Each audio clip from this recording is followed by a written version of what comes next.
Okay, so this is for you if you've ever found it way easier to talk through an idea than to actually sit down and type it out.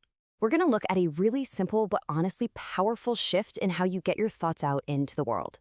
And let's just start with this big idea right here. What if you don't actually hate writing? What if the real problem isn't you, or your discipline, or some kind of writer's block? What if it's just the order you're doing things in? See, some of us think by typing, but some of us, we think by talking. And this gets to the heart of it, structuring too early. If you're one of those people who thinks by talking, forcing yourself to create an outline before the idea is even fully formed, well, it's always going to feel like a chore. This isn't about being more disciplined. It's about getting the sequence right. So does this sound familiar? You can explain something perfectly to a friend, just crystal clear. But then you sit down in front of a blank screen and nothing. You just freeze. That's not you being inconsistent. There's something else going on here. And what's happening has a name. It's called a processing mismatch. It's when your natural default way of generating ideas, speaking, is fighting with the tool you're trying to use, which is typing. I want to say this again. This is a sequence problem, not a discipline problem. It's all about the order of operations. So to fix that sequence, you've got to know how you're wired. It turns out there are two main ways people process ideas. And look, neither one is better or worse. It's just about what comes naturally to you. So on one hand, you have writers. For them, thoughts actually get sharper as they type. The act of writing is how they find clarity. On the other hand, you have verbal processors. Their thoughts sharpen in the air. They literally need to hear themselves speak to figure out what they actually think. And if you're in that second group, a verbal processor, trying to force an outline first can feel like being put in a cage. It demands structure before your ideas have even had a chance to breathe. And this is the key insight, right here. Premature structure actually kills clarity. So what's the answer? It's something called the voice-first workflow. This is a super practical system that's designed to work with your brain, not against it. Most productivity advice out there just assumes you're a writer. This is for the rest of us. And the workflow itself couldn't be simpler. Seriously. Step 1, open up an AI tool and switch it to voice mode. Step 2, just talk. Speak freely for, say, 5 to 15 minutes. And the most important part comes last. Step 3, you give it a prompt to structure everything you just said. The principle is just generation first, structure second. Now, when you're doing that speaking step, the key, and I mean this is the most important part, is to give yourself permission to be messy.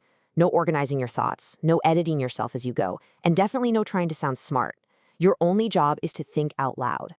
Okay, so after you've rambled for a bit, you use this super simple prompt. You literally just say, organize what I just said into clear sections with action steps. That's it. You're basically outsourcing all the hard work of structuring to your AI assistant. So let's just nail down this new sequence. Your only job right at the beginning is to generate the raw material. You just talk. Then the AI steps in. It takes that stream of consciousness and does all the heavy lifting, creating a logical structure. And finally, you come back into the picture.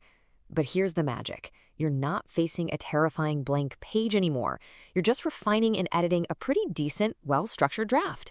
You've totally changed your role from creator to editor, and that takes way, way less energy. Now, this workflow is a game changer. But for it to really work, you have to protect your thinking. This is especially true for verbal processors who tend to absorb their environment. You have to be really intentional about where you are when you do this. So let's say you're coming home from a draining office or some chaotic place. You need practical ways to hit the reset button. Think of these like Advil, not philosophy. We're talking simple stuff. Take 2 minutes of total silence in the car. Step away from your desk to stretch. Or even just run a quick, messy voice session just to dump all the mental junk you picked up during the day. And look, the goal here is incredibly down to earth. You're not trying to achieve some kind of Zen-like state of enlightenment. Nope. You are simply trying to prevent the stress and noise from one part of your day from spilling over into your creative time. Okay, so you've got the theory, you've got the workflow. Now let's talk about actually doing it. And the goal here isn't to master this thing overnight. It's just to install it as a new habit. And all it takes is 3. Just 3 sessions. That's the only commitment. You're not trying to become an expert. You're not trying to perfect it. You're just going to run the workflow 3 times and see how it feels. And here's a little roadmap for you. For your first session, the only goal is to release pressure. Just talk about anything. Session 2, try to create something small and actually usable. And for session 3, just do it again, even if you're tired. That's how you build the muscle. Which brings us to a final and I think pretty empowering question. What if being clear isn't some fixed personality trait that you either have or you don't?